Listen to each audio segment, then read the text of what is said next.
Well, welcome to my studio, and I'm working on a painting. This is the California coast, the Big Sur coast, and then the foreground is the courtyard, Tuscan style courtyard.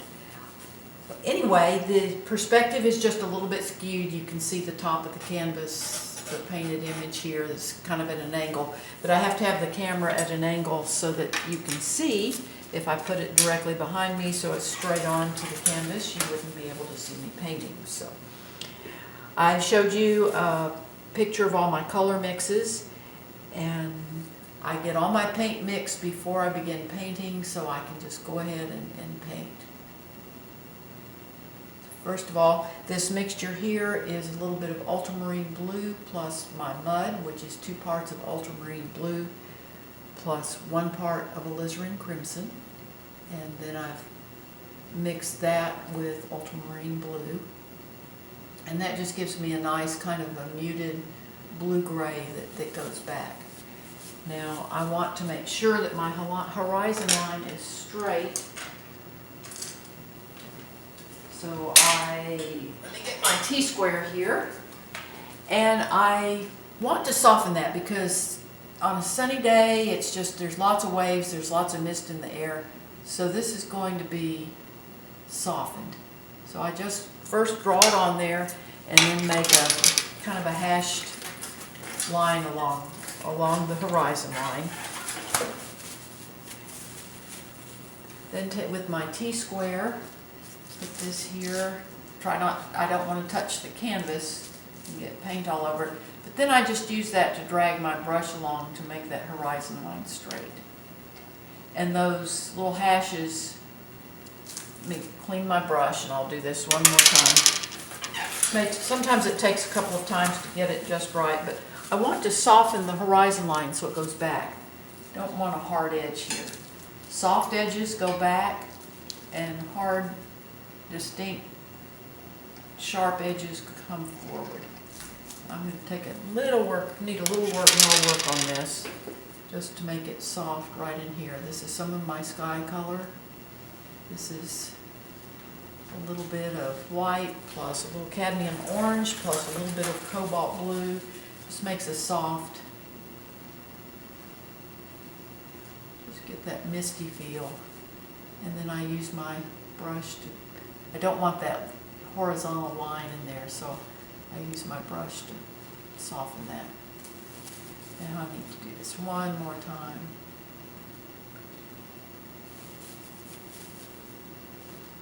Sometimes you do it the first time and it's perfect, and sometimes it takes a little work. So this time is just needing a little bit of work in here.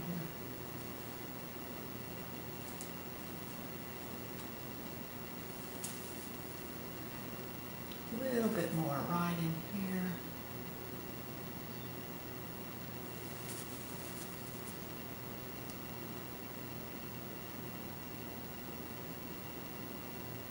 I just want that again to be very soft and not very distinct. So there we go. I think that's pretty well got it, that may. There we are. Then as I come forward, the water, okay, it's lighter back here. I don't want to obliterate my sketch there. But as we come forward, the water gets a little darker.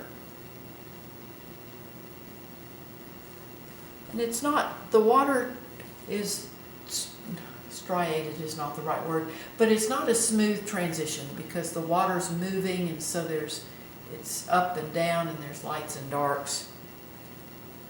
So the water comes, I work around my sketch. My sketch was made with my mud plus liquid original, and that makes a nice thin oil wash that I've drawn up there, and then it dries overnight, and then I have my sketch that doesn't disappear. I can, if I go over it, I can erase using my brush dipped in clean thinner. I just take a clean brush and dip it in thinner, and I can erase anywhere that I've gone over my sketch. It's like here I went over it a little bit. This is going to come down. This comes over that part of the sky there. So I can just use a clean brush and lift off that paint where I painted over my sketch.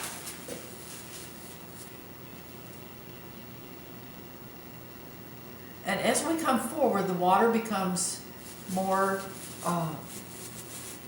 bright. And so I began adding a little phthalo blue into the mixture. So this is ultramarine blue plus phthalo blue. So this becomes a little bit more intense, a little brighter. And that brightness comes forward. Again, I work around my sketch. My main purpose here is get the water covered. I'm just blocking in. And there will be some darks.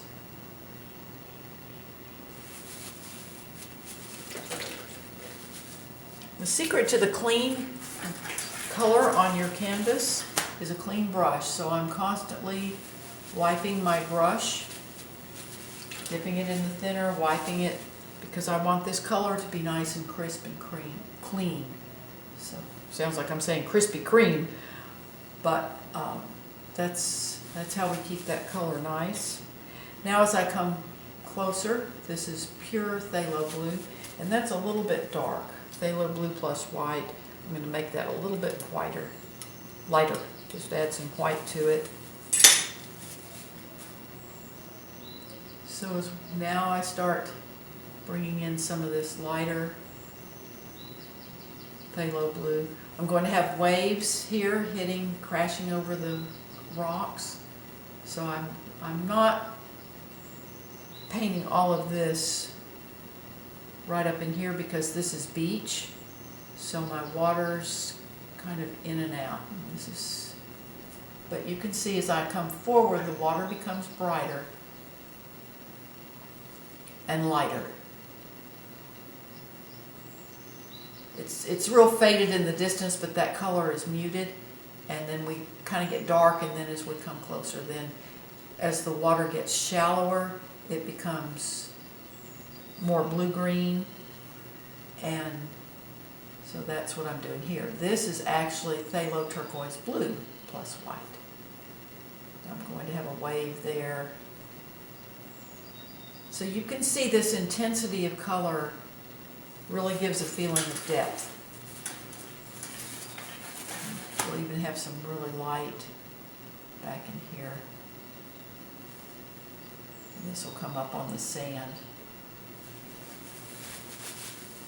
So that's how I block in the water. There'll be some darker, again, there's some darker variations in there of both of the phthalo blue plus white, the phthalo turquoise blue plus white, and then my more muted ultramarine blue plus mud plus white. I just want to get this covered. This will still take more work. But I just wanted to show you how that progression of color helps give the feeling of depth in the painting. Cool, muted colors recede, brighter, warmer colors come forward. And this is a cooler blue. This is a more green blue. It's got yellow in it, so it comes forward. So I thank you for watching. And if you have any questions, please feel free to ask them in the comments section. Feel free to subscribe to my YouTube channel and visit my blog. The link is in the description below. You can also subscribe to that. And you just have a wonderful, wonderful day and happy painting.